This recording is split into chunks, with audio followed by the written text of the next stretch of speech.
Hi, I'm Norman Shawn. Thanks for joining my short audio visual on driving innovation and growth. Innovation and growth is a space we've been working in for a while, and I'd like to take the opportunity of sharing a few ideas with you and to consider some of the findings of the work that we've been doing. To begin with, a very short proposition on growth. Growth really requires some form of competitive advantage in the marketplace. And this competitive advantage is generally based on difference. So if you're wanting your customers to buy from you rather than someone else, then you need some form of difference. And this applies whether you're operating in an existing market or in fact a new market which you're creating. Innovation is really what drives this difference, the process of looking at things and doing things differently inside the organization. And this difference really requires courage from the leadership who are prepared to look at things and do things differently and stand out from the crowd. Now, a recent IBM Global Survey of CEOs identified innovation as the single most important leadership competency as organizations compete and attempt to grow in these difficult economic conditions. And we know it's not easy. Competition is tough, your budgets are really tight, and training doesn't really work.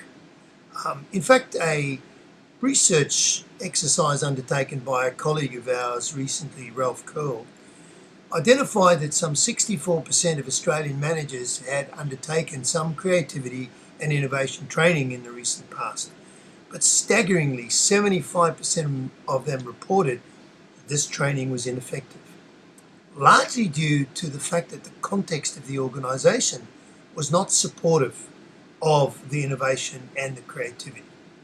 So what is it that you need to do as a leader? Well, firstly, you don't need to be creative yourself, but you do need to lead the innovation process. And you do so by recognizing that, if you like, leadership innovation is the part or the type of innovation that has the most influence and impact in the organization.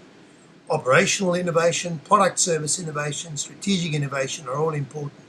But in terms of maximum impact on the organization, the way you as the leader conceive of, design, build, and focus your organization is really seen to be the most effective way to drive innovation and growth in the organization.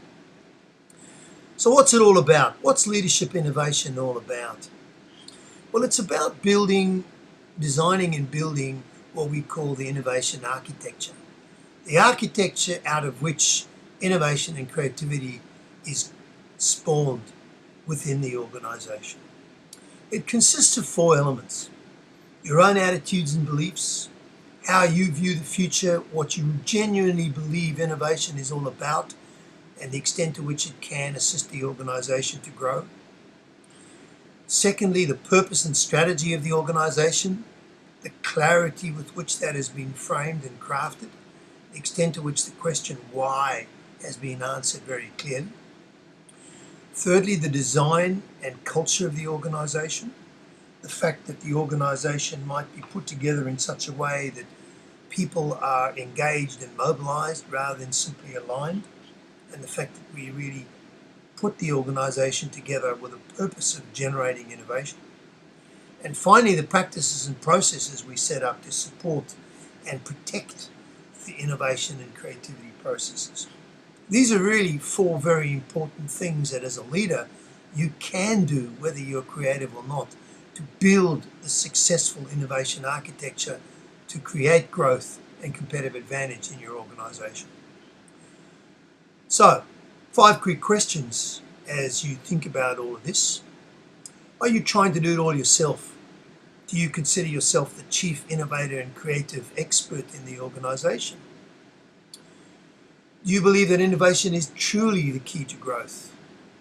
Are you really clear about the pathway to competitive advantage and growth within the organization? Have you expressed the purpose of the organization and communicated the purpose of the organization with absolute clarity beyond the profit motive? Have you embraced the notion of diversity in the organization truly? Because that's really what creates the ability of the organisation to adapt and learn. And we're talking about not just different kinds of people and personalities, but the way you've actually designed and put the organisation together to focus on the different challenges that the organisation faces. And finally, are all the supporting practices in place, the ones that are really needed to protect and provide air cover for the innovation and growth attempts? Thanks very much for giving me the opportunity to outline very briefly the innovation architecture and the work we're doing. I'd love the opportunity of talking with you at length in your own organisation to explore how some of these concepts might work for you and your management team. Please contact me. Thanks very much for listening.